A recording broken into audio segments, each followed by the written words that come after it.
In this important video, I want to explain to you who a registered migration agent is and what is an agent's role in lodging your visa application and assisting you with Australian immigration advice. Now, a registered migration agent is an agent who is registered with the Australian government. They have extensive knowledge in the Australian immigration law and can assist you with lodging your visa applications and choosing the best visa options for you and giving you the future migration pathways.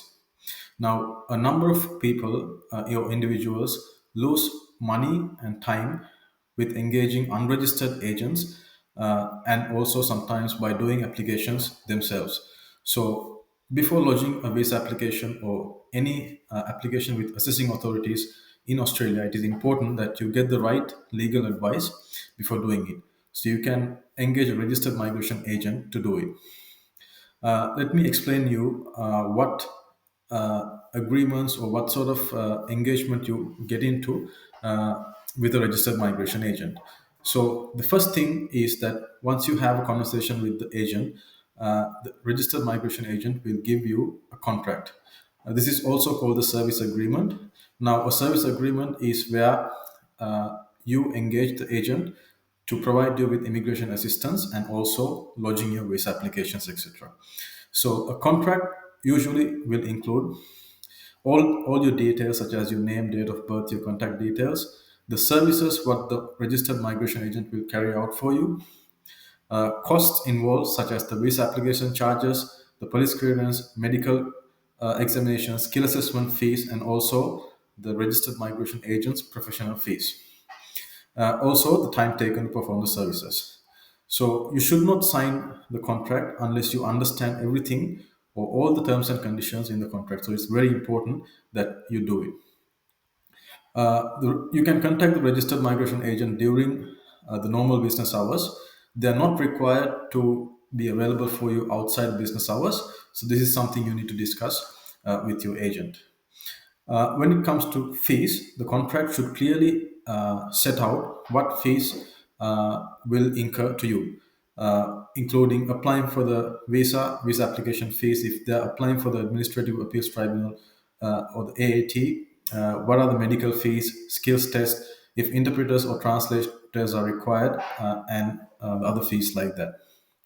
So, what is a consumer guide? A consumer guide is which explains your rights as a client. So, the consumer guide includes a summary of the code of conduct for registered migration agents, what you can expect from RMA, and also what OMARA does. Now, OMARA is the governing body of registered migration agents. RMAs are usually required, they hold a license, and this license is issued by the Australian government, regulated by OMARA, which is usually renewed annually. So you need to check if your registered migration agent is currently registered as well. So this is the due diligence you need to do before engaging an RMA. And also, if you want to make a complaint, it will also give the procedures on how to do that. Now, what is a code of conduct? A code of conduct for registered migration agents is some of the rules that they need to follow when providing you the services. Now, if you require a copy of the code of conduct, the RMA will provide it to you or the website link. So, code of conduct usually sets out what the RMA's uh, duty is towards you, including confidentiality requirements, sorry, and also some other criteria. Now, when providing advice about the visa, registered migration agents must have good up-to-date knowledge of the Australian migration law, which is a must before they can provide you with the assistance. Usually, most RMAs will have that knowledge because they are engaging these services on a daily basis. With regards to updates on the process, once you lodge a visa application, uh, an RMA should let you know in writing, preferably the progress of the application. Sometimes some visa applications can take a bit of time. Now, I have this application with certain visas where the visa processing can take quite some time. So during that time, when a client asks me if there's any update about the application, there's nothing that I have to tell them because no action is happening on the application.